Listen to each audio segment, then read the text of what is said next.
Então, vamos começar com essa rotina, tá? A rotina se chama Zoom In. Então, vamos responder as perguntas a seguir cada vez que uma nova parte da imagem é revelada, tá? Então, aqui temos a primeira parte da imagem. O que você observa nesta imagem? Então, vamos praticar. Responda as perguntas cada vez que a imagem for revelada. O que nós estamos observando nessa imagem, pessoal? Vamos aí, vamos começar a escrever. Então, vemos um cachorro de coloração amarela, né? Que tem, que parece estar numa região com terra, né? Tem a direita do cão, a nossa esquerda, a terra parece mais batida, mais lisa, e a direita do cão, a nossa direita, ela parece estar mais fofa, como se fosse um montinho, assim, subindo. Parece que tá num ambiente de terra, né? Numa praça, talvez, num quintal, ele tá num lugar de brincadeira. Monte de terra, isso mesmo, Alessandra. Tá, vamos lá. Tá, a segunda pergunta. Como a imagem foi feita, você acha? O que faz quando você pensar assim? Como que essa imagem foi feita? Quem fotografou? Alguém? A perspectiva do fotógrafo? Tudo isso, tá? Como você imagina que essa imagem foi feita? Então, ó, um cachorro descansando num chão de terra. Esse chão de terra poderia ser uma praça, então pode ser o dono do cachorro tirando uma foto, ou pode ser numa rua de terra, né? No Brasil tem muitos lugares em que a rua é de terra, então o cachorrinho está descansando na rua e alguém tirou a foto.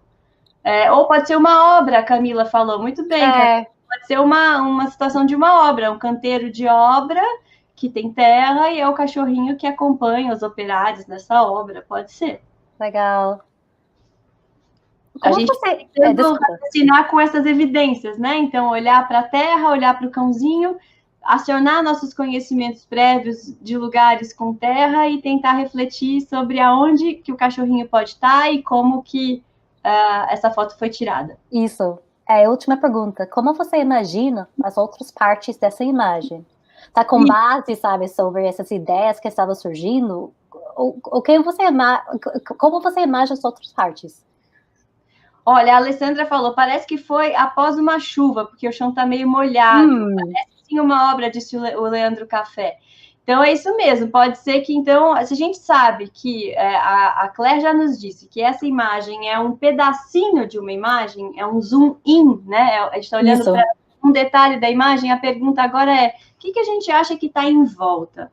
Se é uma obra, em volta vai ter equipamentos de obra, né? Da construção de um prédio, de um edifício, monta Os outros tijolo, detalhes mesmo. né? Sim. Se for uma obra, assim. Se for uma praça, a gente imagina que depois dessa terra vai ter alguma grama, algum parque. Se for uma rua, talvez seja algum elemento de rua. A Elza está dizendo, talvez seja um cachorrinho que se perdeu e procurou um lugar para se abrigar. Pode ser. Pode E ser. que aí a gente vai encontrar outros elementos que ele esteja perdido. Pode ser.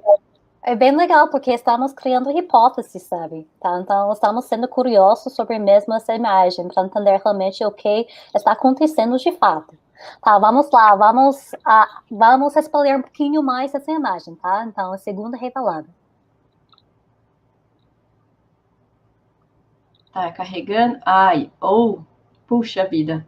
Então, agora a gente viu que o cachorrinho está do lado de um monte de terra com uma cruz de madeira, que na nossa cultura simboliza claramente um túmulo.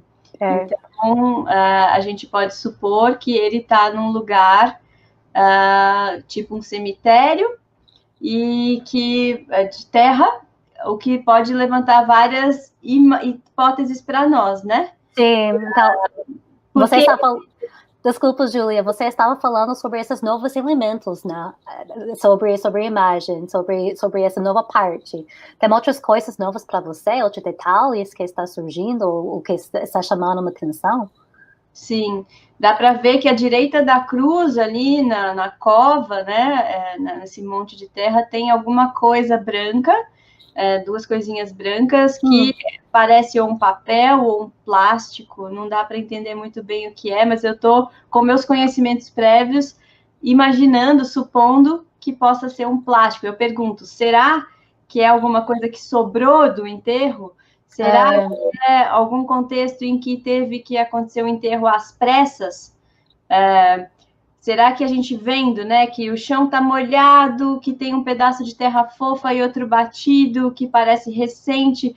Será que isso que a gente está vendo como algo que está sobrando ali à direita do crucifixo pode ser alguma coisa que sobrou, que teve que ser rapidamente enterrada? Essa é uma pergunta, é uma hipótese. Hipóteses, tá? Então, as novas informações responderam algumas das suas questões, sabe? Pensando sobre a primeira revelada, tinha várias hipóteses ali. Então, agora, a revelar essa segunda parte, essas perguntas foram respondidas? O Leandro falou que ele acha que é mesmo um pedaço de plástico ali à direita da cruz. Então, que tá com cara mesmo de ser alguma coisa que foi enterrada e coberta às pressas, não sabemos ainda o que, porque não cobriu totalmente, né, o que estava sendo enterrado. As pedras amontoadas na terra e uma cruz. O plástico parece ser uma embalagem, disse a Alessandra. Então, coloquei as outras perguntas aqui também, tá? Então, como a nova parte revelada mudou o seu pensamento. Então, ao observar, analisar a segunda imagem, seu pensamento mudou, Júlia? Um pouco. Sim, acho que quando a gente viu que aquele monte de terra tinha uma cruz em cima, mudou totalmente. Então, de um cãozinho perdido a uma praça e uma obra, a gente sabe que se trata de um enterro, num cemitério possivelmente improvisado, e a gente pode ter outras hipóteses agora sobre o cãozinho, porque que ele está ali, né? Será que quem foi enterrado era o dono do cachorrinho? E ele outra hipótese, sim. Esperando, né, que volte esse dono? Quero destacar sua reação também, tá? Então, quando mudamos para a segunda revelada, sabe, seu comportamento mudou totalmente. Na primeira imagem, você estava mais feliz, sabe? Estava descrevendo as coisas sem pensar sobre a morte, por exemplo, tá? E quando entramos nessa segunda revelada, foi uma mudança mesmo. Você fala, tá, como que pesado agora essa foto. Então, a revelada dessa segunda imagem também tem essa mudança de pensamento, mas também tem essa mudança de emoções que está surgindo, dependendo da imagem.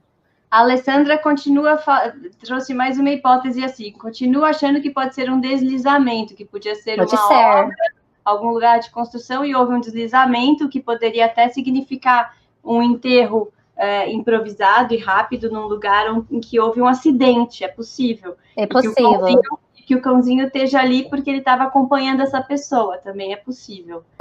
Isso responde essa última pergunta, né? Como você imagina as outras partes dessa imagem? Pode ser por causa de um deslizamento, talvez, sabe, seja essa imagem completa que vamos observar no final da rotina. Se é um deslizamento que ocorreu numa obra, a gente vai ver elementos da obra e desse deslizamento causado pela chuva. Sim. Se é um cemitério improvisado, se é alguma coisa ligada à pandemia que a gente está vivendo, pode estar falando dessa calamidade sem precedentes. Se a foto for no Brasil, é uma calamidade sem precedentes, né, de 3.500 mortes por dia, em que realmente não tem nem cemitério para lidar com esse genocídio em processo. Então, né, assim, alguns podem supor que pode ser um deslizamento numa situação de chuva, e outros podem supor que tem a ver com esse momento gravíssimo da pandemia. A Elza fala aqui, pela fisionomia do cão de tristeza, essa imagem representa a perda do seu dono. Podemos ler, assim, a imagem dele, mas, por outro lado, a gente vê que o cãozinho está olhando para a direita, né, da imagem. Alguma coisa à direita da imagem está chamando a atenção do cãozinho, né? Não sabemos ainda o que é. Ok, legal. Vamos para a terceira revelada, tá? Então, agora, nessa terceira revelada, vamos apresentar a imagem completa, tá?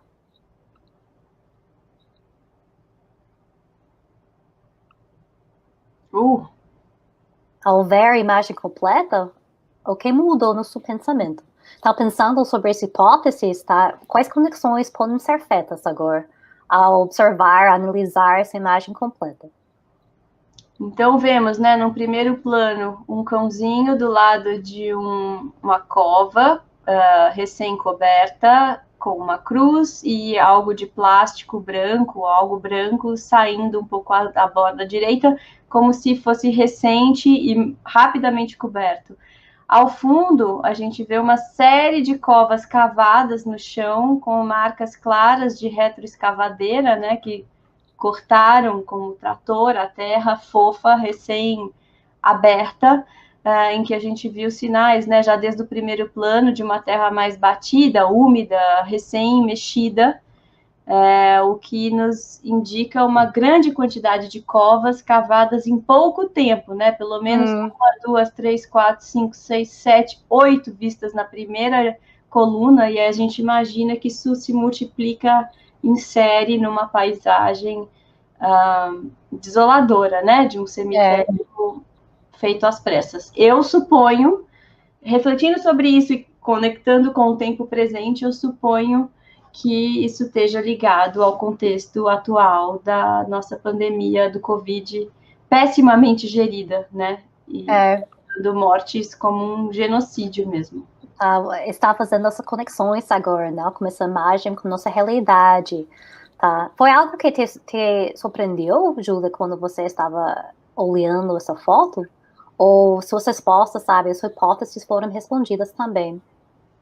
É aquela dura queda à realidade, né? A gente estava falando de cultura de pensamento visível, muita potência em sala de aula, refletir com base em evidência. A gente estava indo com a imaginação, assim, da escola que a gente quer ter, dos alunos que a gente quer ter, e a gente viu o cãozinho. Então, a gente foi primeiro levado a uma experiência mais afetiva, falamos de praça, de obra, de rua, a gente está querendo coisas coletivas, talvez. E aí, conforme a gente foi revelando a imagem e descobrindo mais elementos tristes dela, né, a cruz, a cova, a terra recentemente mexida, a gente voltou duramente, né, ao contexto de pandemia e a dureza do que a gente está passando, sem precedentes aqui no Brasil. Essa foto é do Brasil, Claire? Sim, essa foi tirada no Rio de Janeiro, tá? Em 2011, durante os deslizamentos mesmo.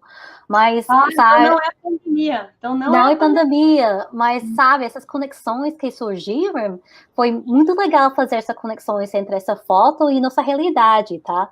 Então, estamos aprendendo mais sobre o contexto da imagem e quais conexões podemos fazer em relação à nossa realidade. Então, esse é o poder da rotina.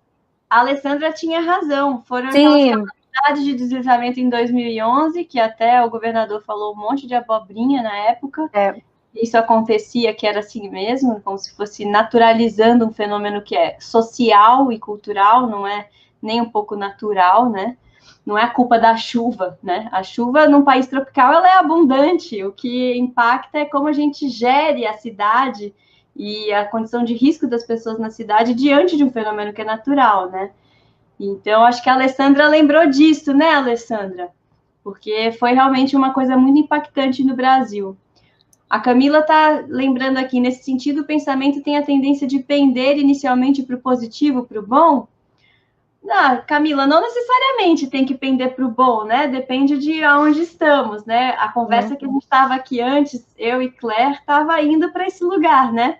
Não necessariamente é isso que vai estar dominando. Por exemplo, se a gente fosse para uma sala de aula em janeiro, em 2011, perto desse deslizamento, numa cidade carioca, perto desse deslizamento, certamente ninguém ia estar muito feliz lá, porque iam ter acabado de viver essa experiência. Então, se a gente mostrasse qualquer indício para um contexto de um território recentemente atingido pelo drama, talvez imediatamente as associações fossem outras, né? As conexões fossem outras. Sim, e acho que também com essa rotina, utilizando essa imagem, estamos trabalhando empatia, tá? Então, estamos nos colocando no lugar dessas pessoas que estão vivenciando, sabe, essa realidade ou essa situação em sociedade, em seu bairro, por exemplo. Então, as rotinas têm esse poder de praticar, de desenvolver empatia, tá? Para entender outras perspectivas, além de somente nossas perspectivas individuais, sabe? E nada impede que, se nós estivéssemos aqui num grupo maior de pessoas, o nosso pensamento coletivo nos levasse para outro lugar, né? Sim. Não necessariamente alegre ou feliz, seria outra coisa. Então, uma das coisas que eu acho mais potente na rotina é que, quando a gente pensa coletivamente, um pensando em cima do pensamento do outro, a gente vai revisitando nossas conexões e ampliando. E com isso a gente modifica, né, o sinal. A Sim. Alessandra está dizendo aqui, ó, aqui na minha cidade está chovendo muito nesse momento, então eu fiquei pensando nas encostas da cidade. Isso mesmo, né, Alessandra? A gente tem no Brasil muitas cidades que chovem muito, que tem morros, que esses morros são ocupados de modo desordenado, que o poder público não consegue, né, garantir uma boa gestão desses espaços e uma segurança dos moradores. Então, apesar da pandemia, antes da pandemia, durante a pandemia e após a pandemia, num país tropical, esses problemas são comuns, infelizmente, né, quando a gente tem uma política de gestão da cidade ineficaz. Então, isso nos faz também pensar, né, Claire? Outra pergunta que a gente pode fazer a partir disso é: o que podemos fazer para ser diferente, né? O que podemos fazer para transformar essa realidade? Essa é uma pergunta potente. Sim, e também como podemos mudar, sabe, nossos pensamentos sobre isso. Então, aqui, essa rotina permite essa reflexão sobre nosso processo de construção de pensamento.